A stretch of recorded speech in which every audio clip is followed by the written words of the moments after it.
introductions and go Sure. ahead and get started. I'm imagining that Elena will come on. Welcome, Leanne Kang. Welcome, Tom Pedroni. I'm Nicole Trujillo Pagan here at Wayne State University, Department of Sociology, Center for Latino Latin American Studies.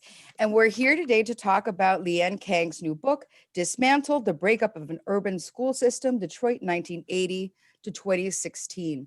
So the first thing that I'd like to do is just outline the format of the session. I'd like to do some introductions, and then I have some questions that I'd like to ask Leanne about her book. After those questions, I would like to invite Tom Pedroni, and also I expect Elena Herrada to come onto the call, and then we can engage in interactive conversation about the book and the current state of Detroit Public Schools Community District. Okay, so let me introduce Dr. Kang. She's an assistant professor of educational foundations at the College of Education at Grand Valley State University. She received her PhD from the University of Michigan and works closely with pre-service teachers and administrators across Michigan, particularly in Grand Rapids and Detroit. Her research examines how the history of urban education in the US informs our understanding of current educational reform, policy, and practices. Achieving racial justice is a driving force behind her teaching and research. And I find it very interesting. I'm a native New Yorker, and prior to her academic career, Dr. Kang taught at an urban public school, high school in New Jersey. So welcome, Dr. Kang. I'll introduce Dr. Pedroni after we talk about your book. The first question I have is obviously about the title, right? So there's so much that gets said in a title. The title of your book is Dismantled, which refers to the dismantling of Detroit public schools and its elected school board. So can you just start off with telling us how and why did this happen? Yes, yeah. Well, first of all, thank you for inviting me. And thank you for this question. I put a lot of thought behind the title. Dismantled really emphasizes how that there were reform efforts at the turn of the 20th century that were aimed at breaking apart a system that had been running for about 60 years. And so why were there reform efforts like this at the turn of the 20th century? Broadly speaking, generally speaking, a new education regime or coalition, what I call the market governance regime in my book, is being forged. And the actors in this regime are foundations, billionaire philanthropists, educational entrepreneurs, presidents, governors, mayors. And these actors see that the traditional public schooling system and the school board model as the problem, that this system is failing students. And so they are the ones who are seeking to dismantle DPS. But before I go on to talk about how they do it, I should mention that in Detroit, they are not the first group to actually challenge this 60-year-old system. That in the 1960s and the 1970s, Black Detroiters were pretty much disgruntled by the traditional public schooling system. By then, Detroit is a majority Black city, and the school system is not serving the children well. And so, and not to mention that the system is doing nothing to reverse decades of discriminatory practices due to redlining, and the school board, many of which are white, are perpetuating these social and racial inequities. And so Detroiters take matters into their own hands, and this is manifested into policies like community control and busing, Afrocentric schools, magnet schools, which, by the way, are the precursors to charter schools. So all of this is to say is that when the market governance regime arrives onto the scene in the 1980s, they are, for all intents and purposes, co-opting a movement that has already begun and led by Black Detroiters. So how do they manage to dismantle DPS, and how did they manage to co-opt this movement leads to the central argument in my book, and that is that there were a succession of policies in the last 30 years, and the ones that I've identified are Proposal A, mayoral control, emergency financial management, and the creation of the Education Achievement Authority. Through these policies, over time, they gradually erode local control and diminish the power of local stakeholders who are invested in the school board model in traditional public schooling. So for instance, like the teachers union. And so that by 2016, local stakeholders, their powers have been diminished so significantly that Governor Rick Snyder is able to propose that DPS be dissolved. So here's the question that I have, though. It seems like there's this question of, you talked about Afrocentric schools and sort of the previous iteration. And I think the confusion is we're so focused in this period after 1999, right, with emergency management on questions having to do with DPS finances. And so I'm wondering if you could tell me more about, right, you talk about market governance, for instance. What is at stake? What are the players and what kind of educational reforms are they looking to introduce? Like, what is the academic background, you know, aside from the financial one? So you're talking about the market governance regime. What kind of Yeah. What kind of educational model and how does it compare? They have no academic background. And so indeed, during this 30-year period, something that I didn't mention is that, you know, we have multiple financial crises.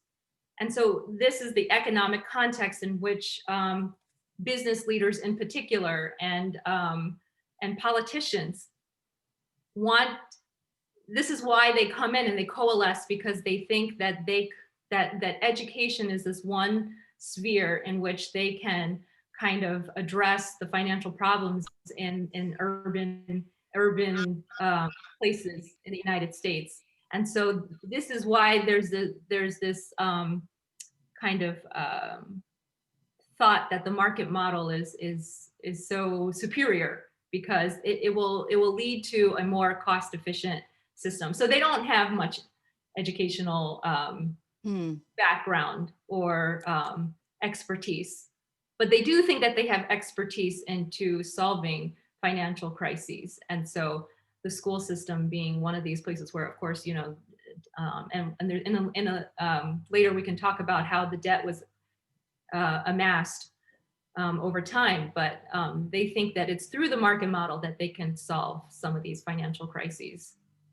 So what kind of thing, when you talk about the philanthropists and the foundations, they don't seem, you know, to be market actors. You don't normally think about them as, for example, the way you would a corporation or a business. What kinds of models are they proposing? I mean, what are the relationships between these different foundations and the different philanthropic organizations?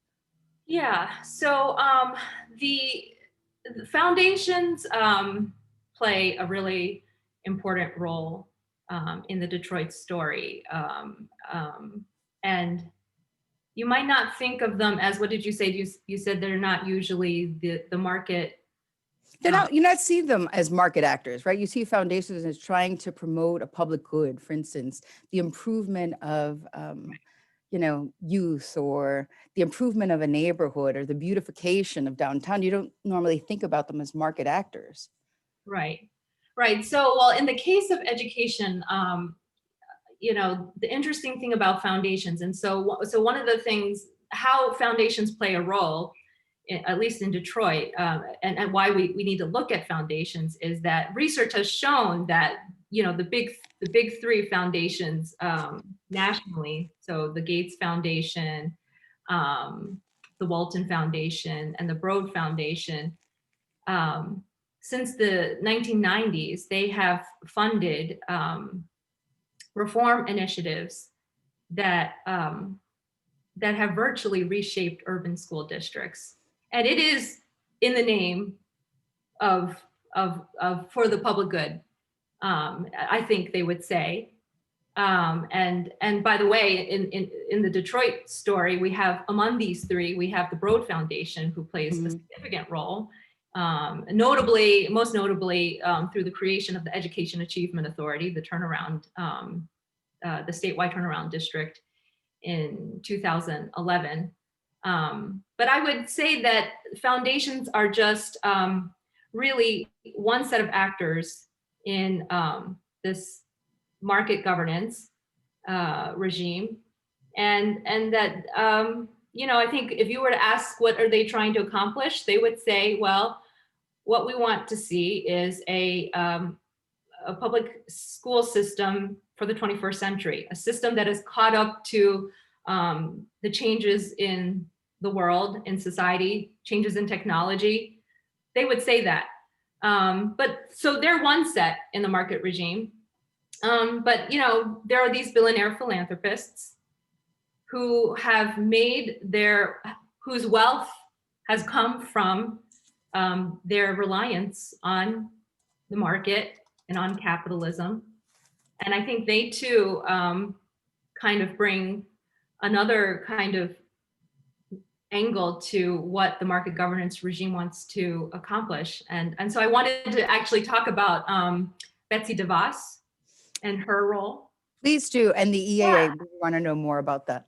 You say Right. somewhere in your book, and I ended up with this, I don't know if you depicted it or if you actually said it, but I just thought about what that would look like walking into a supermarket and I'll have this kind of education, or I'll put down this different kind of education, because obviously there's a difference in products, right? You pay more for a better product. And that's the antithesis of public education.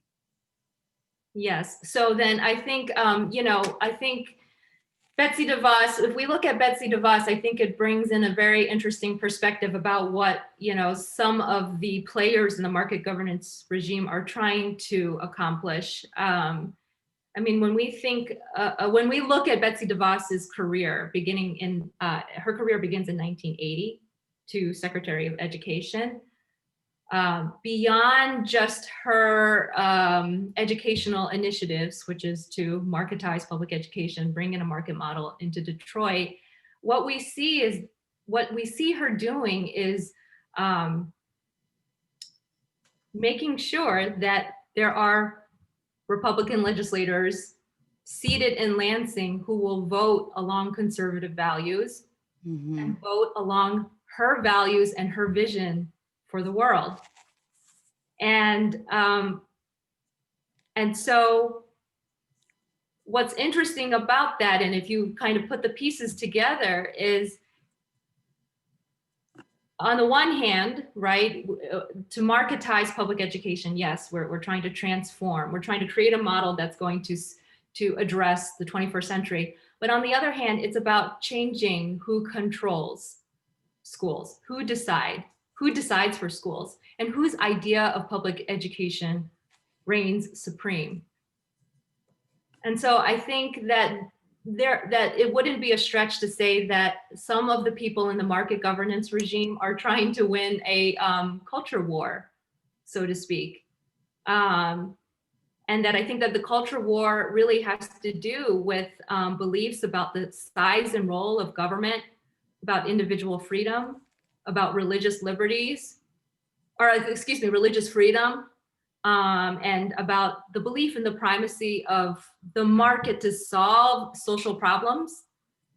And I think reinstating conservative values in Michigan and across the state.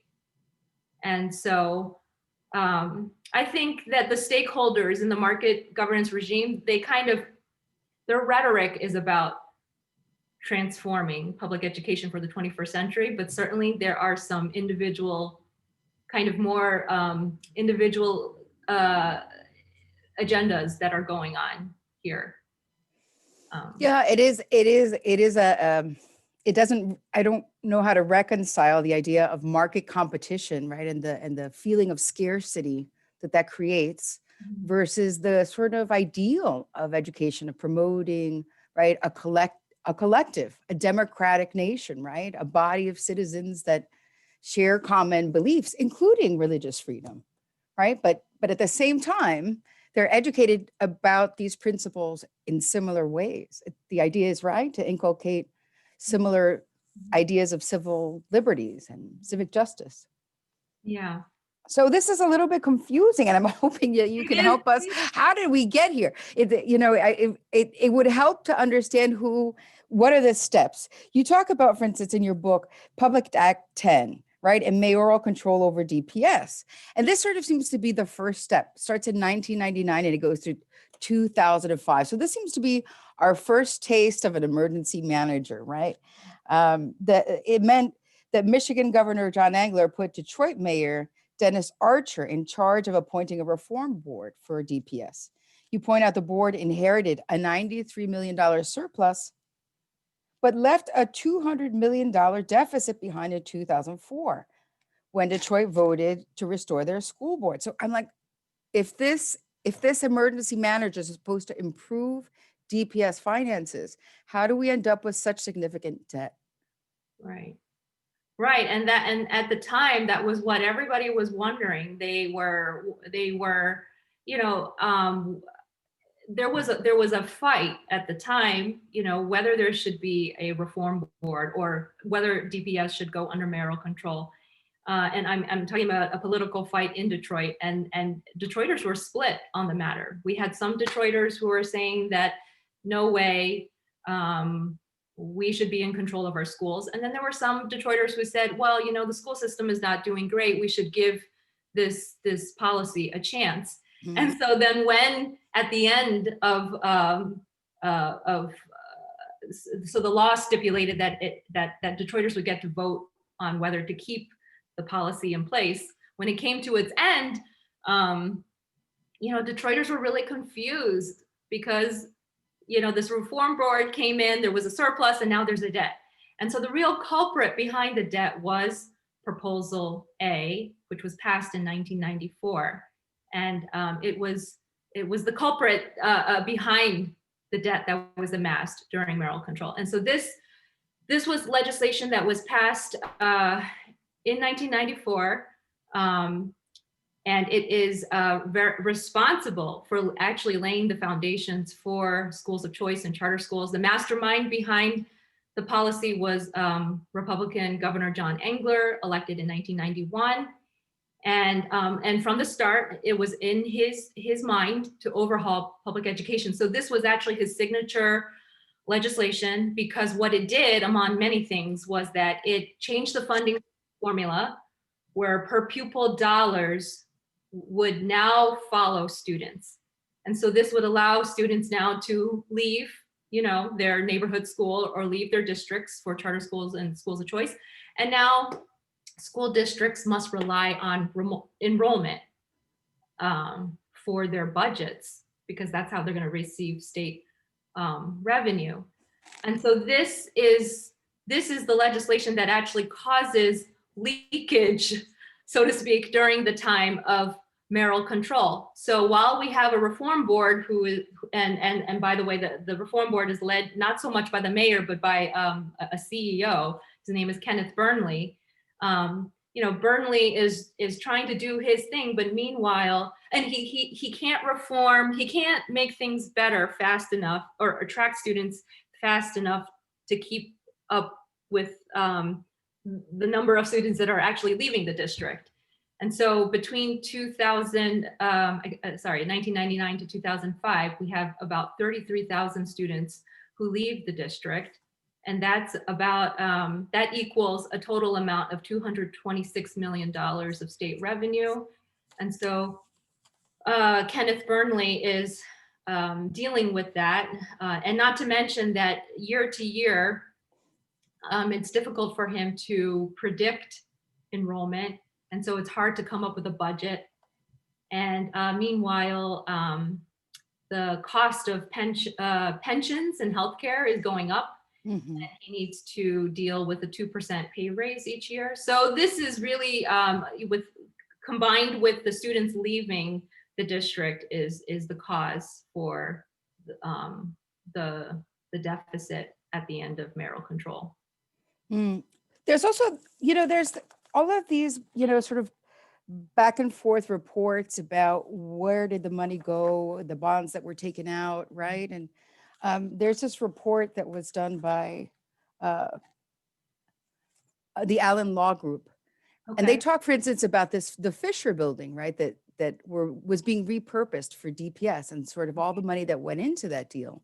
And why is the money being spent on new buildings instead of restoring the infrastructure that DPS already had? So I think that there's still a lot of, besides what actually happens with emergency management, right? And these emergency managers, it is interesting to think about the actual infrastructure of Detroit Public Schools, right? Because the buildings and the resources that Detroit has before EAA don't seem to be there, as the years progress. So let me ask you about that. You wrote Governor Rick Snyder secretly collaborated with Eastern Michigan University and the Broad Foundation to seize DPS schools and create a state turnaround district, right?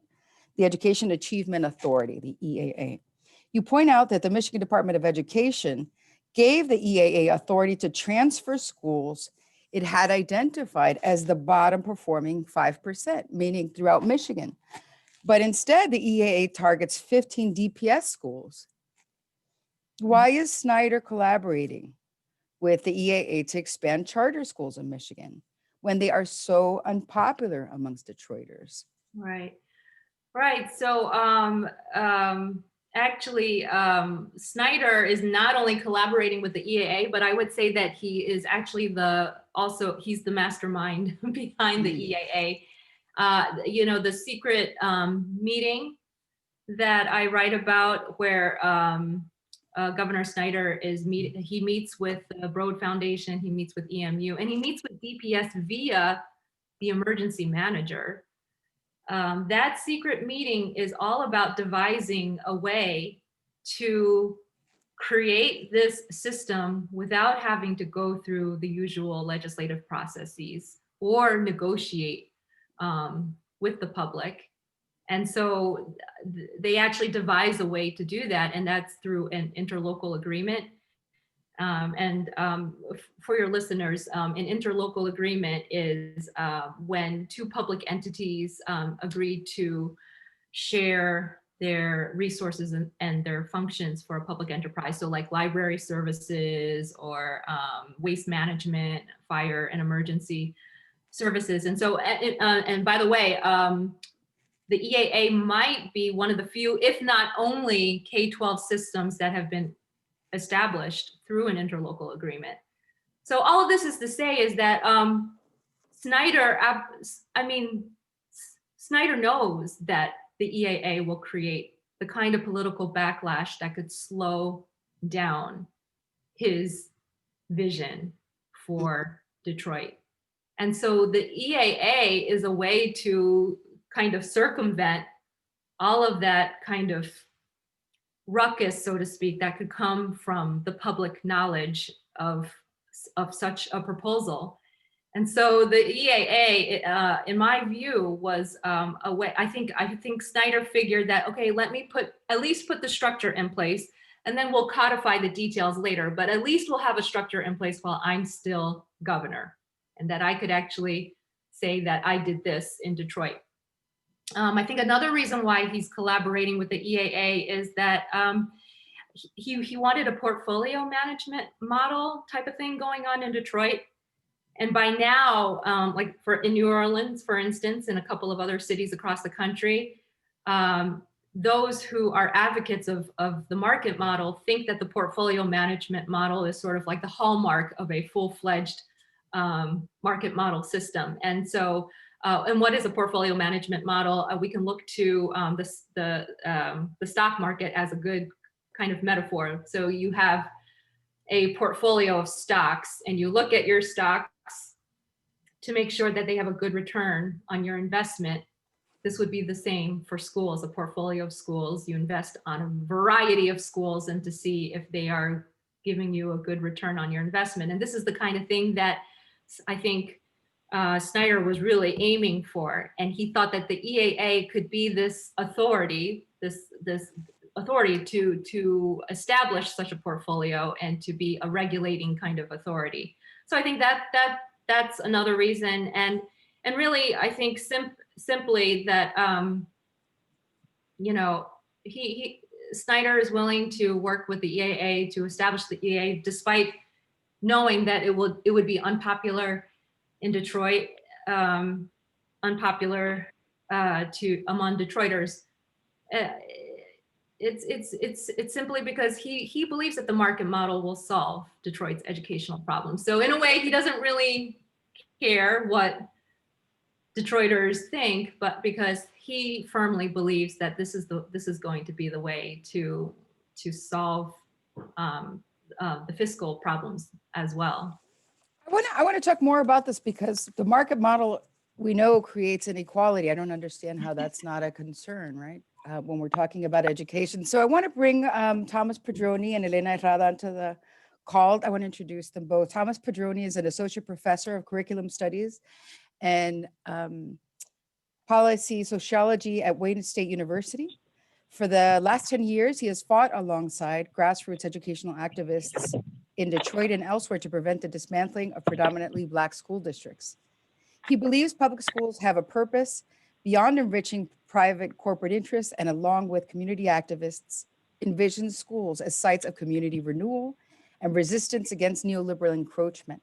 And I also want to introduce Elena Herrada, a lifelong Detroiter, a community activist, and a former Detroit public school member in exile because her terms were served while DPS was under state control. She describes herself as a counter narrator and is currently running for Detroit Public Schools Community District Board. She is also an adjunct instructor in Wayne County Community College District. She holds a labor school certificate and master's degree in industrial relations from Wayne State University. So welcome, Pedroni and Herrada. Thank you. Oh, wonderful to have you. So what do you think about this conversation that we are having about Snyder and the EAA and Snyder's push to implement the market model, despite what Detroiters think? Because I'm interested in who was describing Snyder as thinking that that was a good idea and that would solve Detroit's problems. Whose voice was it? That would be me, Leanne. Hi, Leanne. How are you doing? Hi, good. How are you? Good, thank you. I can't believe that anybody would seriously believe that Snyder thought that that would solve Detroit's problems. Well, I don't think that it would solve Detroit's problems, but he certainly thought that it would solve Detroit's problems. No, he thought that that would be a way to charter the district. And also, what more importantly is the EAA was a statewide district with only Detroit in it. Yes. So in order to be able to make Detroit no longer a Class 1 district or a Class A district, that was the only way they could do it, was to break it up by the numbers, because Detroit was the only Class 1 district in the state. Can you explain that a little bit, Elena? She talks about how the EAA, had the authority to transfer schools it identified as the bottom performing 5%, but it targeted 15 DPS schools. What do you think explains? Yeah, it only targeted DPS schools, and it didn't even only target the so-called bottom 5%, which is in itself a sinful move to make, to put children who you first say are failing and then congregate them together so that there's no one else but them in the district. It was basically a prison without committing a crime. So in order to do, and it was also the most economically crushed families that were stuck in those schools, because they took our bond money, built the new schools, and then took the buildings, the brand new buildings, with the understanding that when they were returned to Detroit, they would be repaid for the use of the buildings and the money they took from the students while they had them. But that was forgiven by Judge Rhodes on his last day in office. But to say, what he did was to take 15 schools and just take them out of education altogether. Put students in school for over 10 months out of the year. This is the poorest children in the city. The children who more than anyone need to work during the summertime. The children who more than anyone need opportunities. There were no field trips for the EAA, and they had 8-hour days, not 6-hour days. And they had 10 months out of the year of school.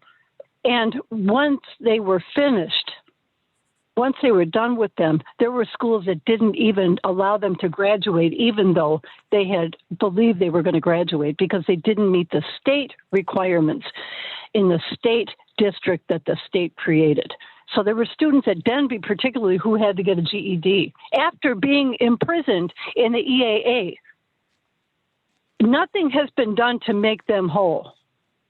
Yeah, I completely agree. I think that the reason why, as I had said earlier, I mean, the EAA, first of all, was a way to maneuver around Detroiters' consensus and agreement, or in the negotiating process through the public. So I think I think Governor Rick Snyder, he has a really interesting view of Detroiters, and I think, and I guess the view is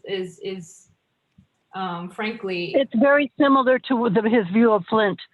Right. Frankly, they're not real people here, and that he can experiment. He can experiment, and he can experiment the market model, which he believes will result in positive things. Otherwise, he wouldn't try to do it, because at the end of the day, these governors do want to have a certain kind of legacy, historical legacy at the end of their term. But yeah, I agree that there was the EA was a terrible experiment. I still think you're giving a lot of credit to Snyder. Snyder is in the emails between the emergency managers and Snyder during the Flint water takeover. Snyder is quoted in those emails as saying, "What were they going to do anyway?" Meaning the children of Flint. What were they going to do anyway? What difference would it make if they're poisoned? And that was there's 22,000 pages of emails that were posted on the Moratorium Now website that were gotten by the only people that fought the bankruptcy, which was Jerry Goldberg and the group.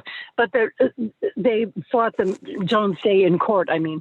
But what I'm saying is that Snyder knew that he could hand off these contracts to his cronies. So everybody involved in the EAA were Snyder's inner circle of donors. Everyone got contracts from that. They did things that they would never have done to a white district, and certainly never would have done in a district where their own children went. So Snyder did not care what his legacy was for Detroit. He did not care that $3.2 billion is missing, and he was able to keep anyone from pushing through any kind of an audit. So I really think it's very important to understand that Snyder was a sociopath who has continued to get away with this. Whatever could be said about him, he was an absolute sociopath. I want to understand the relationship between the EAA and emergency management, because going back to what Kang, your point here is that it's about, the market model, market governance. DPS under emergency management, though, is characterized by prioritizing finances at the expense of educational quality, which is only going to further, drive students out of the district. And I just want to think about people like Robert Bob. What's that his name? His last name is Bob. Robert Bob. He hired Barbara Bird Bennett as Chief Academic and Accountability Officer in 2019. And 2 months into her term, she signed a $40 million book deal with Houghton Mifflin Harcourt, her previous employer, after the company deposited more than $25,000 in her money market account. He inherited a $20.6 billion surplus in 2006, but had generated $284 million deficit by 2011. The National Center for Education Statistics indicated that Detroit's 4th and 8th grade consistently underperformed their peers in other Rust Belt cities in the period from 2009 to 2013. Only 4% of 4th grade students were proficient in math, and only 7% in reading. And so in this context, and I'm sort of thinking about Bob and EAA at the same time, right? So here's Bob supposedly helping DPS, and he's suggesting closing almost half of DPS schools, increasing high school classroom sizes to 60 students, and turning 41 DPS schools into charters. So, help us understand the relationship here between EAA and emergency management. Well, the way that are you asking me or? I'm asking everybody on the call because now it's an interactive conversation. Yeah. Also Tom, if he wants to chime in. Well, so the way that I see the relationship is that actually there wouldn't through that interlocal agreement, you wouldn't have the EAA if you didn't have the emergency manager, because at that time the school board was suspended, and so you have basically a conduit. The emergency manager is the conduit between the state and the district now. And so because now that the authority is under the emergency manager, they are able to create this interlocal agreement, because the emergency manager is representing Detroit Public Schools as the public, As the everything, right? right, as the one public entity, and EMU being the other public entity. So EMU and DPS via emergency manager are coming together to agree on this, to sign the interlocal agreement. And so this is how emergency manager and EAA kind of go hand in hand, because you cannot create Snyder would not have been able to establish the EAA without the emergency manager. I'm interested in what happened. So we're talking about, as a result of the EAA, right? The Michigan Department of Education gave them the authority to transfer schools that had identified. Okay, so they targeted DPS schools. By 2014, there were, you say, 12 school systems operating within the DPS district. And I can't help but wonder, so here we are at this moment where DPS schools have been going through for the past, decade, over a decade, being controlled by the state. Is this a coincidence that it coincides with the bankruptcy? I mean, what's the relationship here between what's happening to DPS and that emergency manager, and then emergency management under Kevin Orr? This is a very important question. It's a really important. Tom, do you want to take this? Yeah, I would love to. And I know that I have a face for radio, but I can't turn my video back on. I don't need to be on. I understand it. It'll help students recognize you. I can't put the video on. I see. It's very important to understand the repeal of the emergency manager law. So the repeal of it and why it was so necessary for them to have it. Okay. So Tom, oh, yeah, go ahead. I'd like to speak briefly to a couple different things. And first of all, Leanne, I'm so grateful for your hard work on your book. I need to preface my comments by saying that I have parts of your book, but I haven't yet read your book. I was familiar with your work sort of as it was coming along in process when you were at the University of Michigan, but I apologize because the text basically that I have of Leanne of your work is what you've shared so far, and it sounds like there's a lot of depth to your work that I'm looking forward to exploring soon. But I wanted to say that, and I'll try to be brief, there are a couple points that I want to touch back on that have been part of this very generative dialogue. And one is about understanding free markets and the relationship of the Snyder administration, and you could say previous administrations as well, to the rhetoric of free markets. And what I want to offer is I want to offer that free markets are used as a rhetoric to try to obtain other objectives. And that if one actually kind of peels behind the curtain a little bit to see, well, if this is supposed to be about free market. We're losing you, Tom. The audio. Okay, sorry. There you go. If this is really about free markets. Are the pieces that you would expect to be there in a free market really there? So there are hundreds of examples, and I think both Leanne and Elena have alluded to some, with transfer of some of the most prized buildings, like you do that to your competitor. But also, one of the things we know is that secretly, DPS loaned, I believe the figure is $12 million through two separate $6 million loans. And it's been a few years, so I know that figure is close. It may not be exact. Through two separate loans that were made secretly without the knowledge of the EAA board, and also without the knowledge of the DPS board, which was it still was a board, even though almost all of its powers had been taken away. But so there were these two separate loans. And does one do that? Does one offer low cost or no cost loans to your business competitor to help them to decimate you?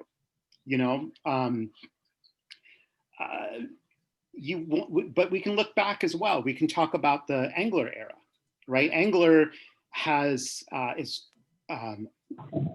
one of the main proponents of markets supposedly to help repair the public sector, right? I want to again say that it's a rhetoric, because one of the things that Engler did is, while being such a proponent of charter schools, he also controlled the competition of charter schools, which was DPS through mayoral control and the reform board. And what we saw actually was DPS moved from a position of financial solvency before the beginning of state control to utter chaos, including with horrible deals that greatly damaged the financial position of the district. This created the perfect condition for charters to greatly increase in appeal. Because if what you're fleeing is a district that's doing okay, then it's harder for charters to set foot. But if you're fleeing a district that has been set into absolute chaos, then charters seem, their stock has really gone up. So you have to see Engler too as someone who's putting his thumb on the scales and saying, I really believe in charters. I want charters, for whatever his reasons are. I'm not always sure that they're so benign, but engaging in practices that are very contrary to free market, but using a rhetoric of free market because it has a lot of cachet. And I had another example of that on the tip of my tongue. I think that one of the things that Leanne's book likely deals with in depth, but hasn't come completely to the fore yet, is the discussion about race and how central race is to this question. I mean, we did allude to it. We talked about the sense that, Snyder doesn't maybe believe that the people in Detroit really count as people. And I think we need to underline that and talk about it in terms of not just race, but even anti-Blackness. And the very premise of emergency management, which has been supported both by Democrats and Republicans. We have to remember that Robert Bobb was appointed by Jennifer Granholm, who met him through Eli Broad, from what I hear, at the Obama inauguration. So one of the things I always want to point out is how this is not just a Republican action. Democrats, unfortunately, the neoliberal wing, which is the dominant wing of the Democratic Party, have played a major role in the privatization, in the neoliberalization of education. But so I guess one of the points I wanted to make is that wherever you see state control in Michigan, a subtext is that while white people and others are willing to go across the globe to sacrifice their children in the name supposedly of democracy, when that's not really what they're dying for most typically, they're very willing to understand that democratic control needs to be taken away from Black people because they're not capable of self-governance. And we have to talk about the plantation roots of that ideology, right? Because the apologia for slavery, even during its time, was that this was beneficial, that slaves needed this, that they needed a white overlord to care for them, and that this was actually in their interest. And you have something that's very analogous to that here, with the idea that, well, the problem is really a problem of management, and those people can't really do it. So what we need to do is we need to save Detroit's children. We need to save the children by taking away the power of their parents to determine who's in charge. It's really, and I talk about this much more in other places, but it's really sort of a boarding school mentality too. Kill the Indian, save the man. And it's a similar idea that, the rhetoric is we're going to save Detroit's children, but we're going to do that by disempowering their parents and their control over the district. One last thing, and then I'll be quiet for a while. But And I think that Leanne made this pretty clear. I just want to make sure it's absolutely clear, which is that Robert. So as the emergency manager, Roy Roberts, who was the one who consented to the EAA, he didn't even know that the EAA was coming along and that he was going to be asked to speak on it in a public meeting, in a press conference within a few days.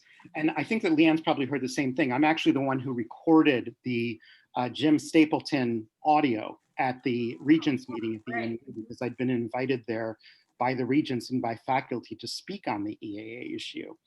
And so, so Jim Stapleton, who was at a Regent at EMU, related that he was friends with Roy Roberts, and he reached out to Roy Roberts after this meeting at the Chop House, where it was laid out with Snyder and Broad and other people. And he said, Roy Roberts said, what? He had no idea what it was. So the idea that there was any consent, even on the part of an emergency manager, was ridiculous. The same needs to be said about EMU. We have to remember that the majority of EMU's regents were directly appointed by the governor. And so not only that, but EMU, and again, I'm sure this is in Leanne's book, but it hasn't been stated here, so I want to state it. At EMU, the campus was in an uproar. There had been no consent from the education faculty to EMU supporting the EAA. It was imposed on them, and in fact, they were very much opposed to it. Their offer of services, when they were trying to be constructive at the beginning, was refused. So Snyder was using the reputation of EMU as a teachers college that had been around forever, that produced quality teachers. Like in Ann Arbor, until recently, at least, all the best teachers came through EMU. All my kids' best teachers came through EMU, even though it's Ann Arbor and the University of Michigan is right there, right? So Snyder was cashing in on that reputation while the faculty in education were in uprising through the faculty senate, through the union, and there was a huge student movement as well at EMU to oppose it. So this was really a unilateral Snyder creation. And and one last piece that I'll say, which is related to this EMU thing and the EAA and Snyder in the market, is this: when the EAA began, parents and students left in droves. It was stunning, especially at Southeastern, which was given to Teach for America. 2 administrators and most of the teachers were with Teach for America. Parents left in droves. And according to the market rhetoric, that's the signal of consumers regulating the market. And so, anywhere else, that response is taken as, well, see, that's the market right there. So, but instead, what do? We prop up the EAA when consumers are leaving it in droves. We're choosing market winners and losers. So, at the time I wrote an op-ed with some state senators about how, how odd it is that Republicans are engaging, and it really isn't that odd, but in this sort of socialism for losing private interests. And I'll stop there. I'd love to talk at some point about the private interests that the EAA served, which also speak to the fact that the market piece is rhetorical. They believe in free markets. Actually, can you identify some of those actors for us, Dr. Padroni? Who Sure. were some of those private interests? Well, so one of the things that we uncovered at the EAA, and by we, I mean me and Kurt Guyette, I had already been doing research on the EAA, and I persuaded Kurt to do some research on the EAA too. This was before he helped break the Flint water story. And so at the time, this was his biggest story, but then, it's a small story for him now, relatively speaking. But I was a pass-through for $5,000 that the ACLU spent to get a FOIA of the EAA. And really long story short, what we learned was that what the EAA was, from the perspective of the people who were benefiting from it, was a front for 2 companies, Agilix and School Improvement Network, who had produced the computer platform and the operating software for that platform for the EAA. And their objective was to develop a platform which could then be marketed to predominantly Black school districts all across the country, to basically say, see, we finally learned this is how Black kids learn. And so these two for-profit companies, Agilix School Improvement Network, both based in Utah, we know because we have all of their emails, thousands of pages of emails, that it's almost comical if it weren't that we're talking about the kids who rhetorically, they're the ones who need help the most, they're the ones who are failing the most. And Elena's right, 2 of the EA schools were not even in the bottom 5% when they were pulled in. But that's a different piece over there. But so these for-profit companies, every company that is making a profit has a research and development wing and a marketing wing, and sometimes they get out of sync with each other. So something that the emails uncovered was, research and production saying to the marketing team, hold on, stop marketing this. They had already sold it to, I believe it was Paducah, Kentucky, to the district. They said, where we are right now, and this was about 15 months into the EAA, this software, and these were their words, is a total hack. We can't be marketing this. Basically this is junk.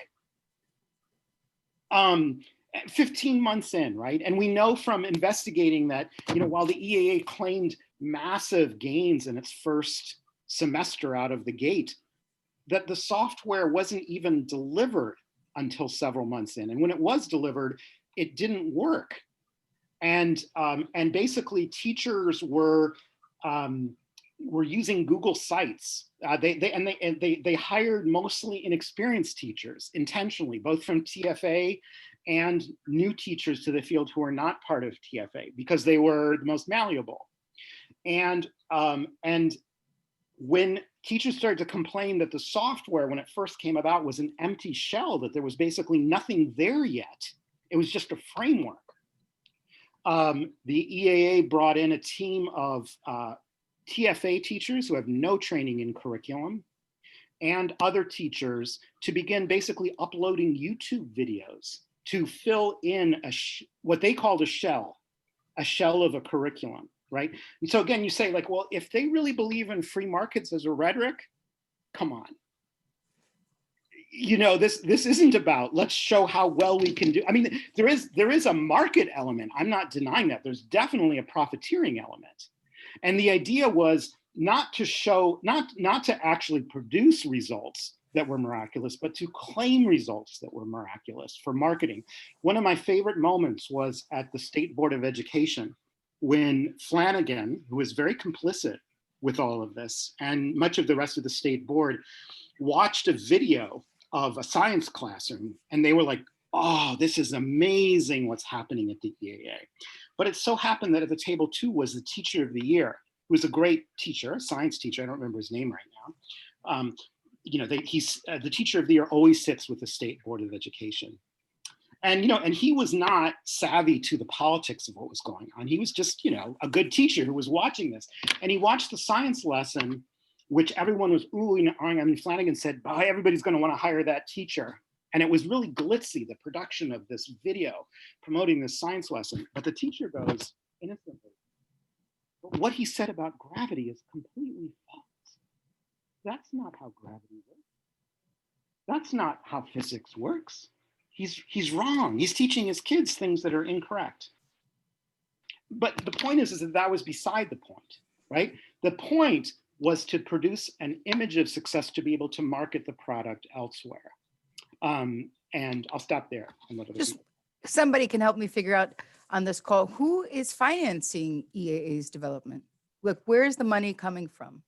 One of the things that I hope we talk about too is the resistance to it, because one of the things that I like to point out is that I believe it was in the summer of 2013 when the EAA was still very new. There were over $61 million worth of philanthropy that poured into the EAA from the Broad Foundation, from the Bloomsburg Foundation, and some others. And the fact that there was so much money pouring into the EAA, yet we as activists were still able to shut it down and expose it with no money. I guess we had the $5,000 from the ACLU, but with basically no money, just relationships and truth on our side is remarkable. right? I mean, so yeah, how was it financed? Well, it was financed through directly through per pupil funding.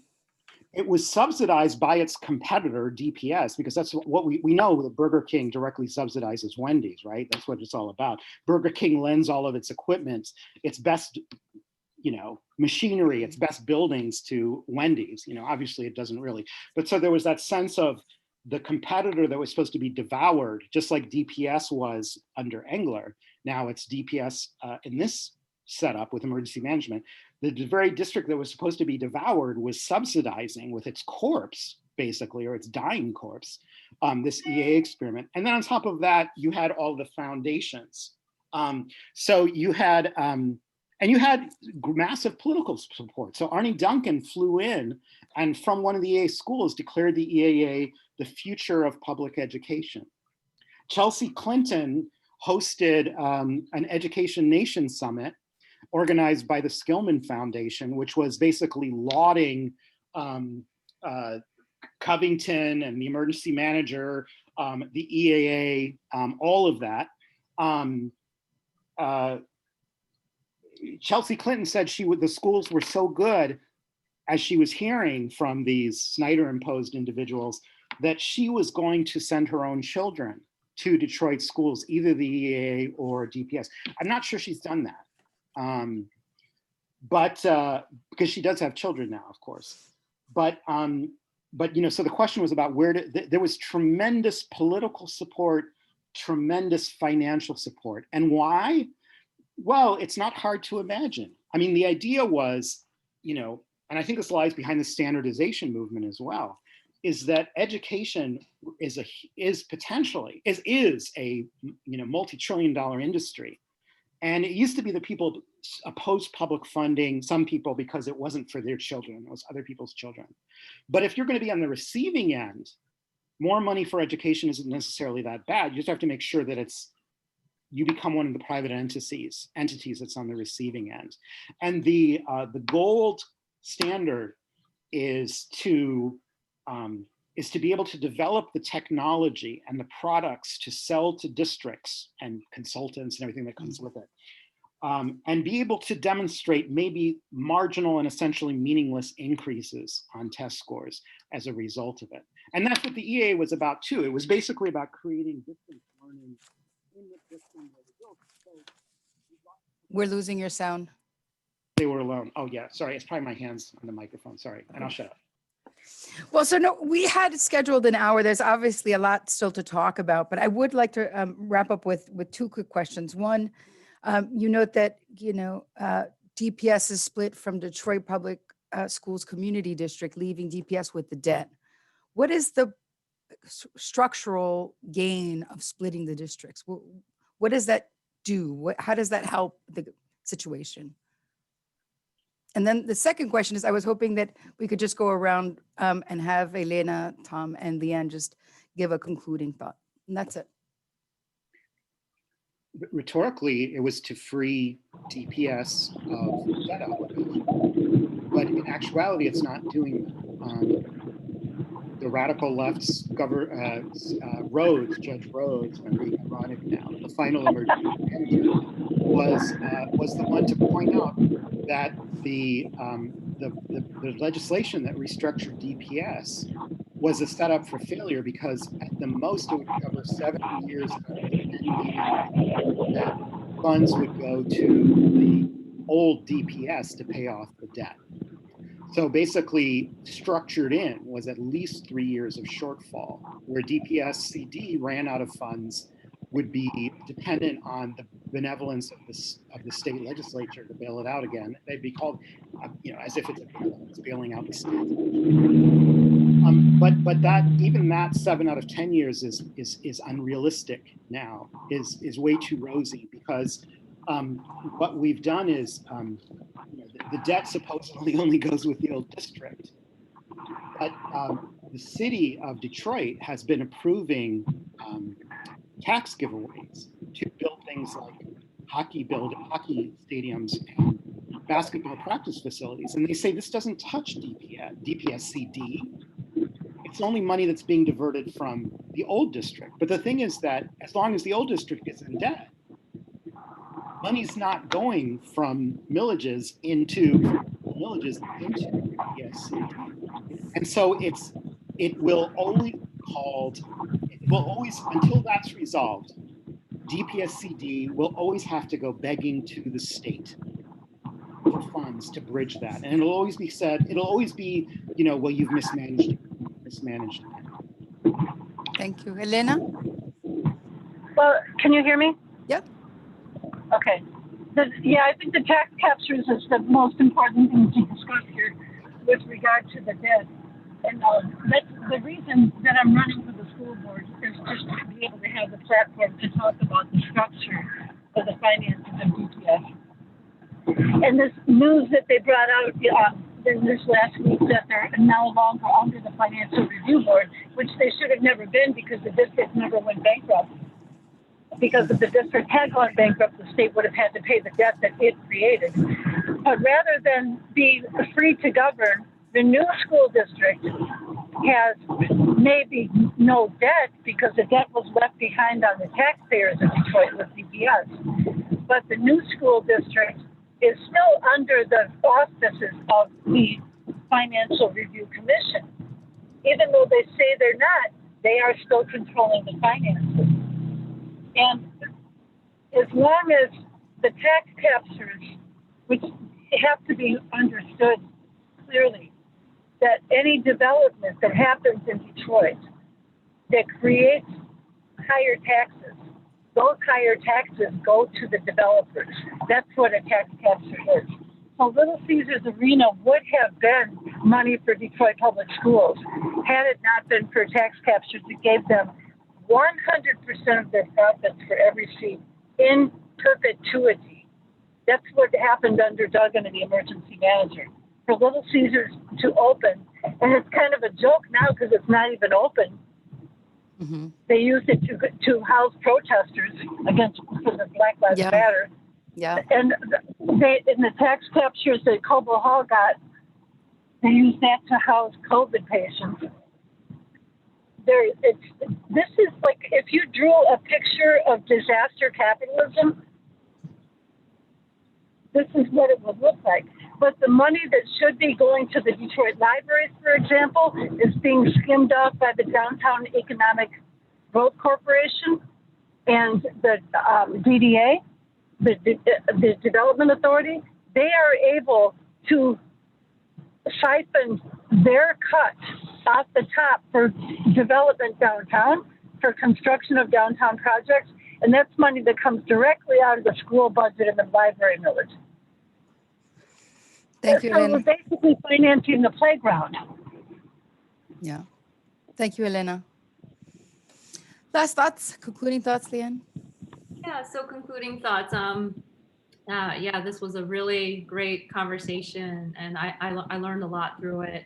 Some of these finer details that don't appear in the book, but I think to the point about the free market being kind of this rhetoric, and that there are things that are kind of going that are beneath this rhetoric.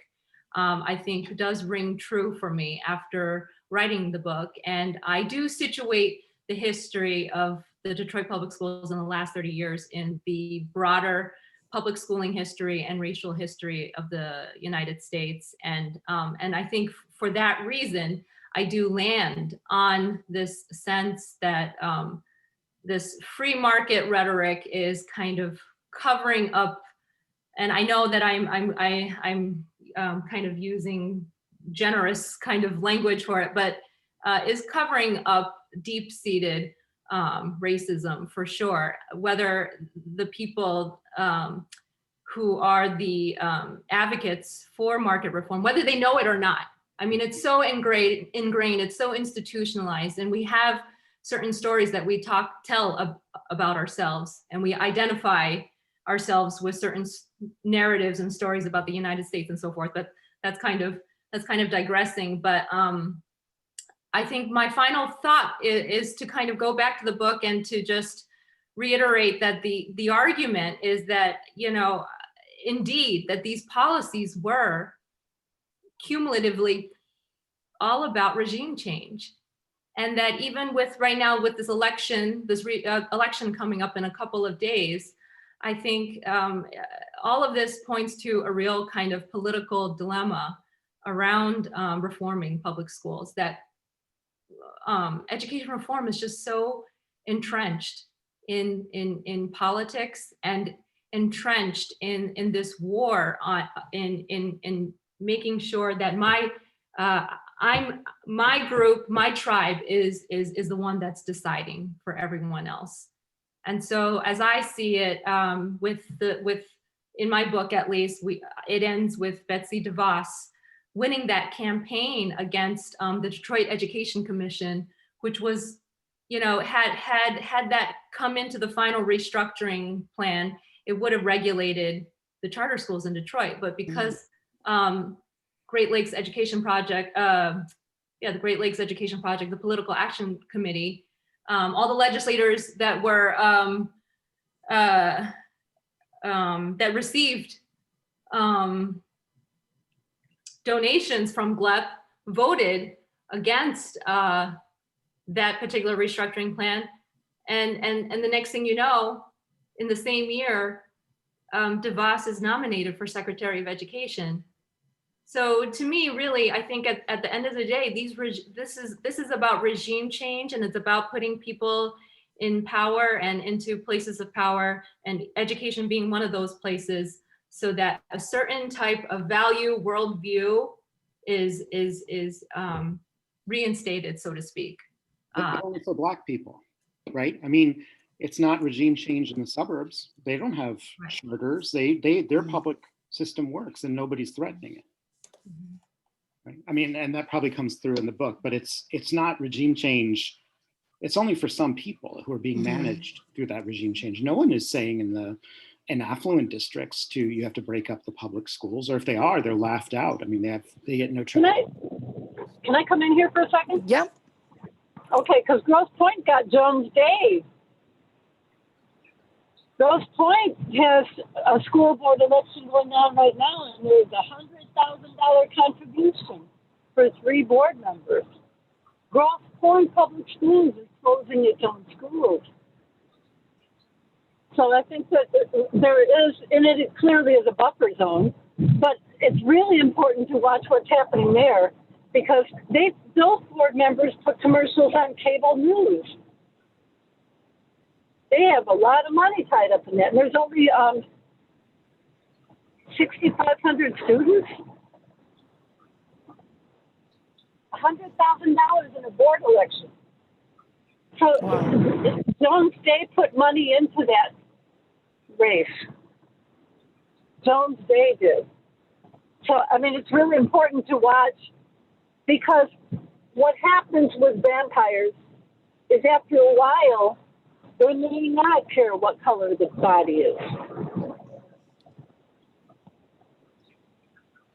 They need to be fed. They need blood. Yeah. Thank you for that. Yeah. I think it is important to pay attention to what's happening in the surrounding areas, because what they're doing different, though. The difference is in Detroit, we get the charters, which is like dollar store schools. And in Grosse Pointe, they're expanding Liggett. They're expanding the academy, Grosse Pointe Academy. They're expanding there's one more Catholic school. So the private schools will be the only ones. So if you can't afford the private school, there's only going to be 2 public schools left.